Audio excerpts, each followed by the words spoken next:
को एक न्यूज सुनी होगी कि हम लोग 7 से 8 बिलियन पहुंच गए हैं और एक बहुत बुरा माइलस्टोन हम लोगों ने चेज किया है और ये भी कहा जा रहा है कि 10 बिलियन तक पहुंचना है, बहुत ज्यादा नहीं, 2037 के आसपास हम लोग वहां तक पहुंच जाएंगे। मेरा पॉइंट इसी के बाद शुरू होता है। दूसरी एक समस्या भी पूरा विश्व ग्रसित हो रहा है, जबकि COP27 में आप लोगों ने, जिन लोगों ने देखा होगा, क्लाइमेट चेंज बहुत एक कॉमन नेम हो गया है और ग्रेटा थनबर्ग एक बहुत आइडियल हो गई हैं सब यंगस्टर्स की। वो इस दिशा में क्लाइमेट एक्शन की बात कर रही हैं। उसी क्लाइमेट एक्शन से जुड़ा हुआ एक पॉइंट है forestry and agriculture. International level पर इस चीज को बहुत महत्व दिया जा रहा है। तो अभी हम लोगों ने बैठ के डॉक्टर सुनीश्वर सर हैं और मैडम सुमन सिंह जी हैं, PhD स्कॉलर RVS कॉलेज, और श्री विवेक सिंह जी जो असिस्टेंट प्रोफेसर अभी जा चुके हैं, सबने मिलकर कुछ पॉइंट्स निकाले हैं। जिसमें सर का पहला पॉइंट है कि सबसे ज्यादा अच्छा है कि अपने 500 मीटर में हम लोग ग्रीनरी डेवलप करें। जो लोग बायो बैकग्राउंड के, उन्हें अच्छे से पता है कि एक बहुत बढ़िया सा पेड़ जिसकी कैनोपी ठीक ठाक है, वो 500 मीटर तक की हवा को बहुत ही इजीली शुद्ध कर सकता है और उसको ऑक्सीजन से रिच कर सकता है। तो सर का ये आइडिया कि हर 500 मीटर की दूरी पर कम से कम, ना कोई बहुत बड़ा पार्क सही, लेकिन 8-10 पेड़ ठीक ठाक कैनोपी के होने चाहिए, जिनमें की बड़ी पत्ती वाली कैनोपी हो। सेकेंड पॉइंट सर का ही है कि जो पार्क है वो कैसे अच्छे हों, इस पे विचार करना बहुत जरूरी है, क्योंकि शहरों के अंदर सबसे ज्यादा प्रॉब्लम आ रही है बायोडायवर्सिटी की घटती हुई स्थिति की, जो कि उनके हैबिटेट लॉस और इकोलॉजिकल निशे की डिस्टरबेंस के कारण हो रहा है। और ऐसा इसलिए हो रहा है क्योंकि हम लोग पॉपुलेशन एक्सप्लोजन तो कर ही रहे हैं, हाउस होल्ड एक्सप्लोजन के दौर से भी गुजर रहे हैं। हाउस होल्ड एक्सप्लोजन का मतलब ये है कि जब हमारे पास एक मकान है, फिर हमारा बच्चा बेंगलोर में गया, उसने एक वहां मकान लिया और बेंगलोर में ही उसे कोई दूसरी साइड अच्छी लग गई तो उसने तीसरा मकान लिया। 3 जगह इकोलॉजिकल प्रेशर क्रिएट हुआ, इकोसिस्टम के लिए डिमांड क्रिएट हुई कि इसे नष्ट करना और यहाँ पर एक कॉलोनी का निर्माण होना। पॉपुलेशन एक्सप्लोजन से ज्यादा खतरनाक स्थिति हमारी हाउस होल्ड एक्सप्लोजन की है। तो जब हमारे पार्क नहीं होंगे तो हम और बुरे दौर से गुजरेंगे। तो पार्क्स पे भी काम किया जाना आपका सुझाव था। तीसरा, वेटलैंड्स की देखभाल। वेटलैंड आप सभी लोग जानते हैं, एक नम भूमि जो कि रामसर कन्वेंशन से कवर्ड है और लगभग 120 के ऊपर इंडिया में वेटलैंड्स हैं जो कि रामसर कन्वेंशन में उसके पार्ट है। वेटलैंड्स की खास बात ये होती है कि वो एक बायोडायवर्सिटी का तो व्यवस्था करते ही है, जो हमारे माइग्रेटरी बर्ड्स हैं उनके लिए उनके जीने का साधन है। यदि वेटलैंड सभी खत्म हो जाए तो हमारी जो माइग्रेटरी बर्ड्स हैं जो बाहर से आती हैं, यहाँ बच्चे अंडे देंगी, उससे बच्चे निकलेंगे, उसके बाद वो वापस जाती हैं, वो पूरा का पूरा साइकिल उनका डिस्टर्ब हो जाएगा और वो एक्सटिंक्शन की स्थिति और गंभीर हो जाएगी।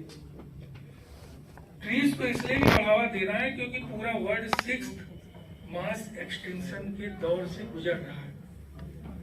अभी हमने आज बताया हैबिटेट लॉस सबसे बड़ी प्रॉब्लम इसमें आ रही है। इससे बचने के लिए जैव विविधता यदि बढ़ाना है तो प्लांट्स को लगाना पड़ेगा। शहर को कार्बन न्यूट्रल बनाना है, आपके आगरा को कार्बन न्यूट्रल बनाने की आवश्यकता है और ये कोई सरकार नहीं कर पाएगी। सरकार के भरोसे हम हर चीज नहीं डाल सकते। सरकार बनती है नागरिकों से और जब तक नागरिक जागरूक नहीं होंगे तब तक सरकार के प्रयास के बावजूद हम कुछ नहीं कर सकते।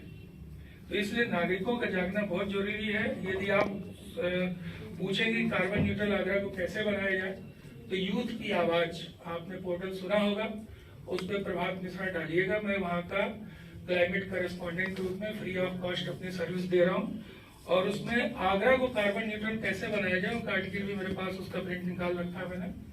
उस पर बहुत ही मेहनत से लिखा था, 2021 में लिखा है, 20 में। उसको जरूर पढ़िएगा, उसमें ये सारे पॉइंट्स कवर हैं।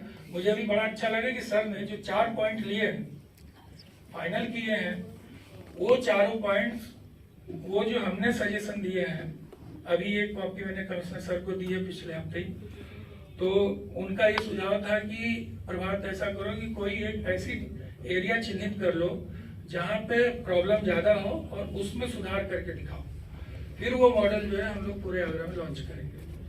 तो शहर को कार्बन न्यूट्रल बनाना है। इसके लिए जब ये स्थिति के लिए हम आगे बढ़ेंगे तो सबसे पहली जरूरत होगी ट्रांसपोर्टेशन। जैसे आपने कहा ट्रांसपोर्टेशन की पॉइंट है, सेकेंड इंडस्ट्री है, ये तो है ही है, बिना इनके तो कुछ भी सोचा ही नहीं जा सकता। जैसे मैडम कह रही थी पेठा इंडस्ट्री से निकलने वाला जो रॉ मटेरियल है, उसको जो वेस्ट मटेरियल है उसको हम खाद में कन्वर्ट कर सकते हैं। बहुत अच्छा आइडिया। इन्हीं आइडियाज की जरूरत है जो हमारे फॉरेस्ट में काम आएंगे, वही खाद इन पौधों को नया जीवन देगी। उसके बाद है कि ऑफिस, स्कूल, हॉस्पिटल्स को प्लांटेशन के जरिए कार्बन न्यूट्रल करना। आपको विश्वास नहीं होगा, 2020 से मैं इस प्रयास में लगा था कि मेरा जितने भी अंडर में 4 जिलों में बचत ऑफिस है, बचत विभाग का मैं अधिकारी हूँ, ये चारों ऑफिसेस कार्बन न्यूट्रल हो जाए। और 2020 का किया गया प्रयास ठीक 6 महीने बाद पूरे ऑफिसेस को कार्बन न्यूट्रल हमने कर दिया। कोई भी हमारे बचत ऑफिस में आके देख सकता है, वो बचत ऑफिस प्राकृतिक रूप से कार्बन न्यूट्रल है और बायोडाइवर्सिटी फ्रेंडली है, बाकायदा उसमें लिखा हुआ मिलेगा। उसके बाद श्री विवेक सिंह जी का एक सुझाव था land use mapping of Agra, बहुत जरूरी है। जब हम कभी इंडस्ट्री की बात करें, ट्रांसपोर्टेशन की बात करें या फॉरेस्ट्री की बात करें, एग्रीकल्चर की बात करें, यदि हमारे पास लैंड यूज मैपिंग होगी कि हम किस तरीके से जो हमारी सड़कें हैं वहां कैसे डाइवर्जन करें, या जो हमारी इंडस्ट्री है, पर्टिकुलर इंडस्ट्री जबरदस्ती शहर में घुसी हुई है, इसको हम यहाँ पे शिफ्ट कर सकते हैं। तो ये यदि एक प्लानिंग हमारी बन जाती है तो ये लैंड यूज मैपिंग के ही जरिए संभव है और इस पर काम किया जाना बहुत अनिवार्य है। कानपुर का मैं हूँ तो वहाँ पर जो मेट्रो है लगभग ग्रीन है, लगभग 100% ग्रीन है, क्योंकि जो उसके पहियों से ऊर्जा निकलती है वो 60% से ज्यादा वो एनर्जी जो अपने लिए प्रोड्यूस करती है मेट्रो, वो उनके पहियों से निकलने वाली एनर्जी है जिसको कंजर्व करते हैं। इसके अलावा जो भी लोग कानपुर गए हो तो मेट्रो के नीचे ग्रीन बेल्ट चली गई है। तो मैं यहाँ के लोगों से अपील करूंगा कि जब कभी इस तरह की मेट्रो को लेकर कोई डिस्कशन हो तो उसके आसपास ग्रीन बेल्ट का सुझाव अपना जरूर रखें। और उसके बाद मैम का सुझाव था कि जो एग्रीकल्चर एक इसमें सेक्टर जुड़ा हुआ है उसमें नाइट्रोजन फिक्सिंग क्रॉप्स होनी चाहिए, सस्टेनेबिलिटी होनी चाहिए। मतलब एग्रीकल्चर का जो एक्सपेंशन है इस समय वो डिफॉरेस्टेशन के लिए बहुत बड़ा जिम्मेदार है। हम अपने खेतों को अपने पेट भरने के लिए उनका दायरा बढ़ा रहे हैं, लेकिन ये भूल जाते हैं कि हमें ऑक्सीजन की भी जरूरत है। तो सस्टेनेबिलिटी होनी चाहिए, जितनी आवश्यकता है हम उतना करें, जरूरत से ज्यादा नहीं करने की आवश्यकता है। उसके अलावा साउथ के एक संत है, उनके द्वारा अभी बीच में बहुत बड़ा अभियान चला सॉइल फर्टिलिटी का, सेफ सॉइल कैंपेन, तो इसकी भी जरूरत है क्योंकि इसका सेकंड पॉइंट एग्रीकल्चर था। इस पर भी हम लोगों को ही ध्यान देना है बीइंग इंडिविजुअल। तो उसके बाद है use of HYV, high yielding varieties, high yielding crop varieties. ठीक, मैम का सहयोग मतलब सजेशन था कि ऑर्गेनिक मैन्योर बहुत जरूरी है। ये सब कॉमन चीजें हैं, इसमें कोई नया नहीं है।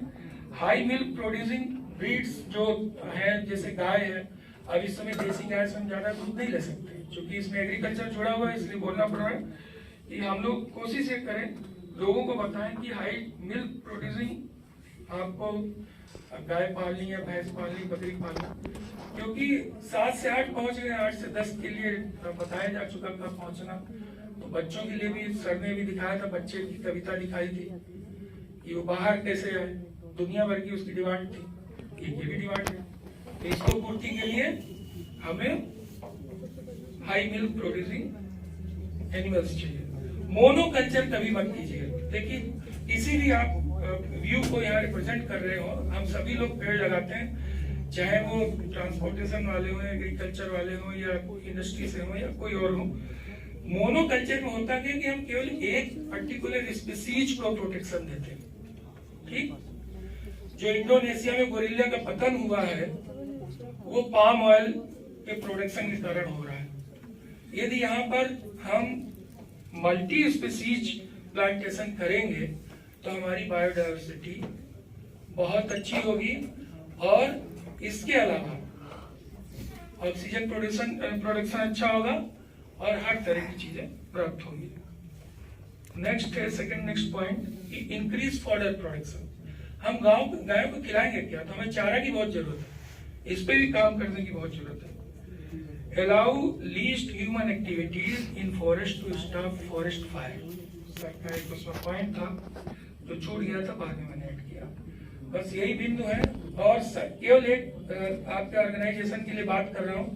कई बार ये बात उठाई जा रही कि लंग लंग लंग, इसके अलावा कोई अंग की बात नहीं हो रही। अभी किसी का मैंने एक लेक्चर सुना था थोड़ी देर पहले फर्स्ट हाफ में, तो कहा जा रहा था कि शरीर के बाकी अंगों के विषय में क्यों नहीं बात की जा रही, पॉल्यूशन वहां भी तो है। लेकिन ये बताइए 24 घंटे कौन सा अंग काम कर रहा है आपके शरीर का जिंदा रहने के लिए?